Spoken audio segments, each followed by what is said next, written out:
Good afternoon. My name is Chrissy Matheson, and I'll be your moderator for today's Cabinet Media Briefing. Before we begin, I'd like to introduce the Premier of Nova Scotia, Stephen McNeil. He'll have some opening remarks. Thank you, Chrissy, and thank all of you. We had Cabinet this morning, and I'll take some questions shortly, but first I have a few announcements that I want to make. This morning, Minister Casey released the public accounts for 2019-20 fiscal year. I'd like to thank the Minister and her department for the hard work in supporting the unprecedented spending that has occurred over the past number of months to deal with COVID-19. The pandemic has been hard on our province, and as a government, we have worked hard to find ways to support Nova Scotians emotionally and financially. While we do have a small surplus, it will take hard work and discipline to rebuild our economy. We have to continue to support our businesses that have suffered severe financial loss and hardship. That's why the public accounts today included $50 million for the Nova Scotia COVID Research Council at Dalhousie University. Dalhousie will set the criteria to determine how that money is spent, and we have asked them to consider our large tourism anchor businesses, those that keep our industry alive and thriving, and those that hire hundreds of Nova Scotians.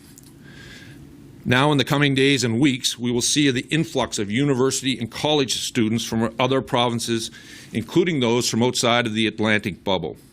I know this is making many Nova Scotians nervous, but our post-secondary institutions are important. They play a major role in educating our young people, and they support our economy. Dr. Strang and the public health team have been working with presidents and student leaders to develop their plans for returning students. I spoke with presidents yesterday to reassure them that the province is with them, and we will do all we can to support them in their effort to keep students and communities safe. Students coming from outside of the Atlantic bubble will have to self-isolate for 14 days upon arrival. And today we are announcing a new testing strategy for those students. Whether they live in residence or in our communities, every student coming into Nova Scotia from outside of the Atlantic bubble will be required to have 3 COVID tests during their 14-day isolation period. This will help track the virus. If students are asymptomatic, these tests should help us detect COVID. This will also enable institutions and public health to respond quickly if the virus is found.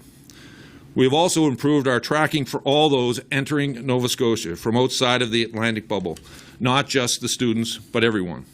The new form will allow for better tracking, and a digital check-in will soon replace phone calls to ensure people are self-isolating. This is an important moment in our province. We have to be realistic. COVID is not going away. But our hope is that our isolation plan and our testing strategy will prevent a major spike in cases. To university and college students, we expect you to follow the isolation plans and get tested. We expect you to follow public health protocols. Keep your distance, wash your hands regularly, and wear a mask inside public spaces or anytime you feel that you need to. And finally, to those Nova Scotians who live in university communities, I want to thank you for accepting our students and supporting this program. And most of all, we must be kind. Be happy to answer any questions.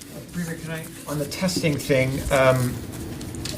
what is that going to look like? Is the onus going to be on the students that they schedule these 3 tests, or is the school or the public health going to be working with them to direct them to a place and track all of that? So every campus will have a testing place on it. We will be working, and we have worked with our university communities from one end of the province to the other. So every campus will have a place for those students to be tested. They will know those kids when they come in, when they arrive, and the testing will begin on their first day here. Presumably we have the capacity so that this doesn't take away from the testing that public health is already doing for folks in the general public. Correct. We have we built in capacity. That was part of the federal government restart program that we had. As you know, there were days that we ramped up to 1,500 tests. We're currently, over the last number of days, we've done 300, 400, 500. So we have the capacity to be able to add these tests. On the $50 million for the extra $50 million for Dal, you mentioned that you hope they consider the tourism industry. At the moment, in terms of support for the tourism industry, is that what you're looking at, that it might come out of that $50 million? Or can you say to operators who are wondering what help might come that you could be looking at other things as well. How will So that our hope play is out? that they will work with, what we consider to be the tourism icons, the ones that are major employers in provinces. There's a number of other programs the federal government has laid out support. We support it, the tourism sector as well in the early round with funding. But what we need to make sure is that this has been a difficult year on the sector, and we need to make sure that those large operators that bring many people to our province need to be in place in the following next year and the year after. Because not only do those people come to support that particular business, they usually spend long periods of time in our province and spread that money in and across other tourism parts of this. So, but as you know, one of the things that we've tried to do as a government, as we've heard announcements from the national government, how can we fill in some of those gaps? And we're hoping that Dal and this council will look at the fact that many of the large operators were not part of that plan when you look at when the funding that came out, whether it was through a COA or some of the other lending institutions that were there. Sorry to interrupt, but I'm being told that there's somebody on the phone line that's not on mute, and it's causing a lot of interference on the line. Can we please ensure that our phones are on mute? Go ahead, Elizabeth. Are statistics being kept on how many people are entering the province from other Atlantic provinces, the rest of Canada, and from outside the country? And if so, can that information, those numbers, be made public? Pardon? How many are coming from outside? Outside, within the bubble, within the Atlantic provinces, the rest of Canada, and outside of the country. We've always kept stats through tourism, who crosses our borders. I don't have those numbers in front of me, and we would have those other ones about on the isolation piece comes, but I don't have them in front of me. We've always kept stats, even prior to COVID, about who were at our major entry points. So those stats can be made public? Tourism would have them. I can check into that for you. As you know, the NSGEU president is refusing to participate in the closed-door northward review, obviously because it's secretive. It's strict rules prohibiting witnesses from sharing their testimony publicly. And you said a few weeks ago that you would look into the possibility of lifting those rules. So I'm wondering, are witnesses now allowed to freely share their testimony with the public without consequences? So that was never accurate. He could have always shared his testimony. It's his testimony. What he couldn't share was your testimony or anyone else's. He was always allowed to. You actually just read the question. Was that him calling into secretive meeting, or is that you? Because it's not accurate. He's absolutely wrong in what he said. When we clarified that for you, he could lay out to you exactly what he told them. What he can't do is lay out what someone else in those hearings are saying, because there's health information associated with it, and it's someone else's story to tell him, not his. He's perfectly able to go out and tell every Nova Scotian what he feels about it. And by the way, he doesn't represent those unions. They're represented by another union. So if he testifies, He can happily tell you whatever he's testified. No one's ever said he couldn't. Okay, so why won't the review be made public then? Well, he can make his own testimony view. So which is the question? My question is that Nova Scotians want to know what's in that review report. And they will lay out the recommendations that are associated with it. But like everyone who testifies, they can tell their individual story. There's nothing stopping Mr. McLean from telling his story. And you should research that before you print it as fact, because it's not fact. So what's stopping the report from being made public then? Well, they're in the process of doing the report. It's not finished. So it will be made public when it's all the finished? recommendations associated and what they found, they will determine and send that to Nova Scotians. We've already said that. Premier, Minister Fury is not here, so I wonder what you can tell us about the status of the Portapique shooting inquiry. We lost a commissioner. Is she going to be replaced? What is going on with that right now? Yes, there's work going back and forth between the federal government and Minister of Justice on who that replacement is. That has not been finalized, but when it is, along with things associated with the inquiry, they will be made public first to the families and then obviously to you and to Nova Scotians. What's the status on the terms of reference? Are they going to be released soon? I don't have that information. Elizabeth? Thanks. Premier, in terms of the testing for the international students, a lot of out-of-province workers, including resource sector workers who have letters saying they're essential workers, they still have to isolate when they get back. They're wondering why they can't just be tested, isolate till they get that negative result back. Why is testing being extended to students, not them? And, there's a lot of talk about prioritizing tourists and supporting tourists, but they want to know, why, as Nova Scotian residents, there's not that consideration being made to make sure that they can see their families when they come home. So a couple of things. When the testing is not just international students. It would be other fellow Canadians who are outside the Atlantic bubble as well who come here to go to school, so it would be all those. We're bringing in potentially thousands of young people and bringing them to the same place. The virus is there. We need to make sure that we get it at the beginning. That's why that testing regime has started there. Public health has said for those essential workers or those people who are coming back that they still have to self-isolate. They do allow, public health has allowed them, as long as they're showing no signs, to be with their families on their property. But that is a public health call, and we'll continue to follow the advice of public health when it comes to dealing with how we deal with the issue of COVID. And in terms of the testing capacity, do you know why public health can't just test returning Nova Scotian workers at the border or at the airport or, wherever that happens? That has not been part of what we've seen, because one test doesn't necessarily mean you're COVID-free. It's been very clear. That's why we're putting in place for university students a minimum 3, but they still have to isolate for 14 days. This doesn't replace the isolation, because there are times when you can test for COVID in day 1 and not show them then, but it shows up day 5. So that's the difference. While your question is well taken, and I think something public health will consider, a test on your way home doesn't mean you don't have COVID in the end. So while it probably reduces our exposure to it, it's not absolutely perfect. Premier, what do you think about the RCMP suggesting that a 14-year-old girl could be considered to have gone away willingly with a 47-year-old man who's not a member of her family, and thus they wouldn't consider that an abduction? I don't know the details surrounding this. I can tell you, as a father, I would have major concerns, regardless of what potential law may be.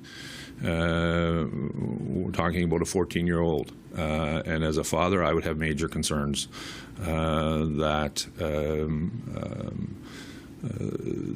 as you describe it, would be allowed to happen. People in that part of the province already have concerns about the RCMP and their response to things related to young First Nations women. Do you see this as something that the province needs to take a closer look at? Are you satisfied that Eskasoni and other First Nations are being well served by the RCMP right now? That's a better question for those communities and how they feel. I do know there's a number of Mi'kmaq officers that have joined the force that are working with that community. But there's no question. Law enforcement and the interaction between minorities in our province has been challenging. And we're working our way through that, see if there's a path to ensure that all the voices are being heard and that people are feeling confidence in the police agency who actually is serving them. In some cases it's the RCMP, in other cases it's a municipal force. But I think we all need to understand there's a movement not just in this province, but I think globally there's systemic issues within some of our large institutions, including government, around racism. And I don't believe people are racist, but I believe our institutions sometimes have racist tendencies that have been actually handed down for generations. And we need to have a fulsome look at those. I'm hoping to be able to be part of that process. It's something we have to deal with.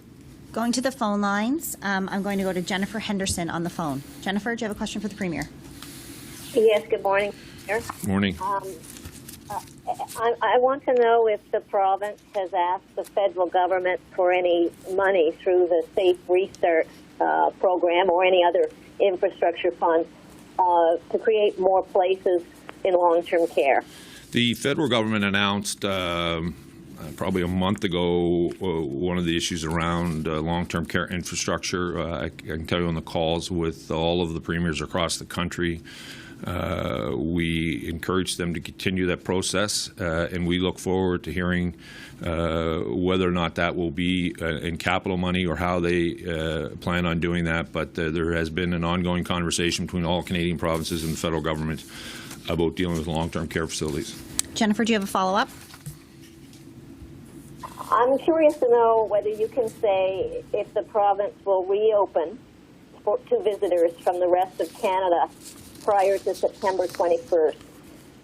I can't confirm that, or I can tell you, we have the next few weeks are obviously going to be critical. We're welcoming a lot of young people into our province. We want to monitor that, how it goes. But at some point, we're going to have to open up our province for the health of our economy to the rest of Canada.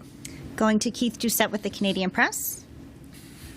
Yes, actually, I was going to ask you about that. The PEI's Public Officer of Health came out on Tuesday saying that at least the island is not nearly ready to open to the rest of Canada, at least for some time.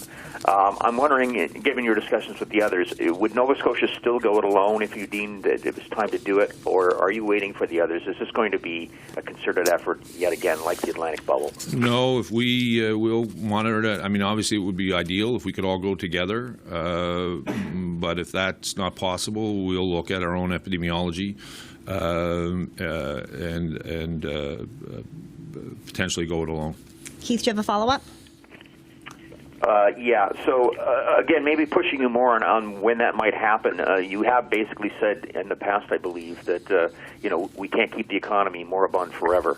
So, given, how much economic pain are you waiting? Are you willing to suffer before you actually open everything back up? This has been one of the most challenging issues. Has been when to open up from an economic point of view. And to be perfectly frank, I wish I could have opened up before now. But public health will continue to guide us, and when they're comfortable with what they're seeing, then we will do that. If public health in other provinces aren't ready and ours is, then we'll move forward on it. But as I said to you, we're now in the process of welcoming thousands of young people to our province, and we're going to focus on ensuring that we keep them healthy as well as keep the communities they're going into healthy, and then we'll focus on what's next. Going to Radio Canada's Patrick Butler. Patrick, do you have a question for the Premier? Hi, actually a related question. The decision to actually create the Atlantic bubble was made by the 4 provinces. New Brunswick is now in an election cycle, so Blaine Hicks is head of more or less a caretaker government. Does that mean that we wouldn't see any changes from all 4 premiers on, a concerted effort before the New Brunswick elects a new premier? Well, I don't know what the government of New Brunswick will do. But we certainly, as I've said before, we kind of moved in tandem when it came to the Atlantic provinces, keeping our own bubble. But that will necessarily be the path that we take on a go-forward basis. Patrick, do you have a follow-up? No, that's fine. Thank you. Heading back to the room. Anybody else with questions? Natasha? I'm sorry, it's just too much story. With the CFL canceled and the economy in rough shape, wondering your opinion on the viability of a stadium and any government involvement in the project locally. It's not at the top of my list. It's not a priority at this point for us. Whether people want to build a stadium, that is a decision that we'll make. We've done a record amount of capital spending in our province, and it's been focused really primarily on modernizing healthcare facilities that for decades have been let to go in disrepair. I'm really proud of the record, but when it came to capital spending, it really was about what are the priorities of Nova Scotians, and that really was healthcare and schools. September is typically when you have brought the legislature back. Where is your head on this year, and not only on when that might happen, but how that's going to look? The House leaders now are talking about that right now, what that looks like. I think the committees will be easier to deal with, probably the chamber. The question becomes, when we bring everyone back, what does the chamber look like? But they're working their way through that now with the House leaders and the Speaker. So the sitting, I don't know. I don't have a date yet. But I guess, is it fair to say then that your decision to bring back the legislature is predicated on whatever agreements the House leaders reach about what the configuration will look like? Definitely. I mean, if it won't, yeah, we can come to a resolution about what does it look like, remembering that 51 people have been elected to be the voice of their particular communities. So caucuses have to figure out. We obviously can't have all of us in at the same time. So what does that look like? And are there ways for others to participate? But that won't. The committee structure obviously is a bit different because there's not as many people. The legislative committees, when are they going to reopen? They're having that conversation now. So the chairs will be reaching out to their to other caucuses. I just want to return to the essential, the out-of-province workers. Sorry, they're telling me they really feel forgotten here. They come back on a plane from Alberta or Quebec. The flight attendants on that plane are free not to isolate when they get back to Nova Scotia, but they do. And they've been doing this like back and forth, isolating. Some of them haven't left their house in the entire pandemic and have seen not their parents or anything like that.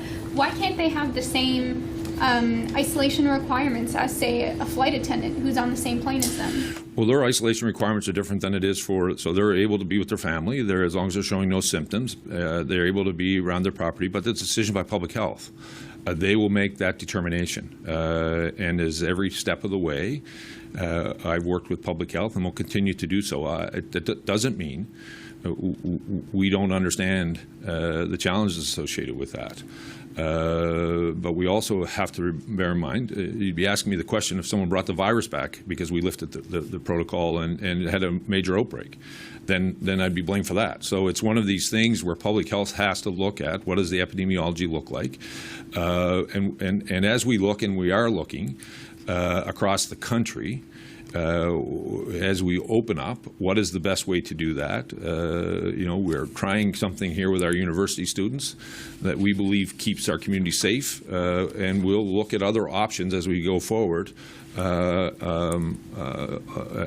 we go open them up. But to your question and their remarks of feeling forgotten, they're not. I understand why they may feel that way, but they're not. This is an important decision for public health that actually takes in the totality of what is the potential risk coming from another part of the country into Atlantic Canada and Nova Scotia. Jennifer Henderson has a question on the phone for the Premier, and this will be the final question. Jennifer Henderson, go ahead.